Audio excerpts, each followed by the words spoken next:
एक लड़का था जिसका नाम आमिर था। उसके 3 दोस्त थे, अरमान, तौहीद और फैज। एक दिन जब वे खेल रहे थे, आमिर ने एक शानदार छक्का मारा और सभी दोस्त खुश होकर जश्न मनाने लगे।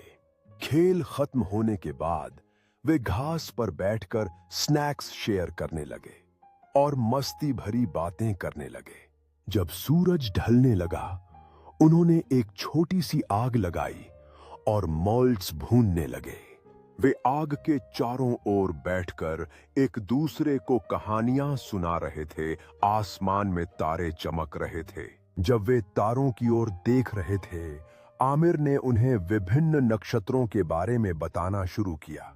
तारों के नीचे उन्होंने अपने पसंदीदा सुपर हीरो के बारे में चर्चा शुरू की, जिससे उनकी दोस्ती और भी मजबूत हुई।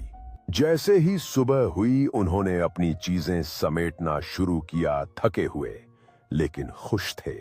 जब वे पार्क से बाहर जा रहे थे, आमिर ने घास के बीच एक पुराना किताब पाया जो रहस्यमय प्रतीकों और चित्रों से भरी हुई थी। उन्होंने किताब के पन्नों को ध्यान से देखा और आमिर ने नक्शे की ओर इशारा किया, जिससे उनकी आंखों में रोमांच बढ़ गया। आमिर के घर में वे एक बड़े मेज के चारों ओर बैठे थे, नक्शे को फैलाते हुए और नए रोमांच की भावना से भरे हुए। उन्होंने योजना बनाना शुरू किया। आमिर नक्शे पर विभिन्न स्थानों की ओर इशारा कर रहा था, जबकि अरमान नए योजना को एक नोटबुक में बनाने में व्यस्त था। जब वे खजाने की खोज के लिए निकलने लगे, हर एक के पास आपूर्ति से भरे बैग थे और उनके चेहरे पर रोमांचित भाव थे। उन्होंने घने जंगल में पैदल चलना शुरू किया। आमिर के हाथ में खजाने का नक्शा था और उनके चेहरे पर रोमांचित भाव थे।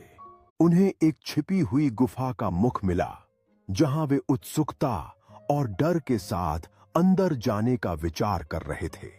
वे धीरे धीरे गुफा में प्रवेश करते हैं। जैसे ही वे दीपक की रोशनी से दीवारों पर पड़ने वाले अंधेरे को भेदते हैं, वे एक छिपे हुए कक्ष में पहुंचते हैं, जहां बिखरे हुए पुराने खजाने की चमक और अद्भुत वस्तुएं देखकर उनके चेहरे पर विस्मय होता है। वे खजाने के चारों ओर उत्साहित होकर इकट्ठा होते हैं, हंसते हुए, और एक दूसरे के साथ अपनी खुशी साझा करते हैं।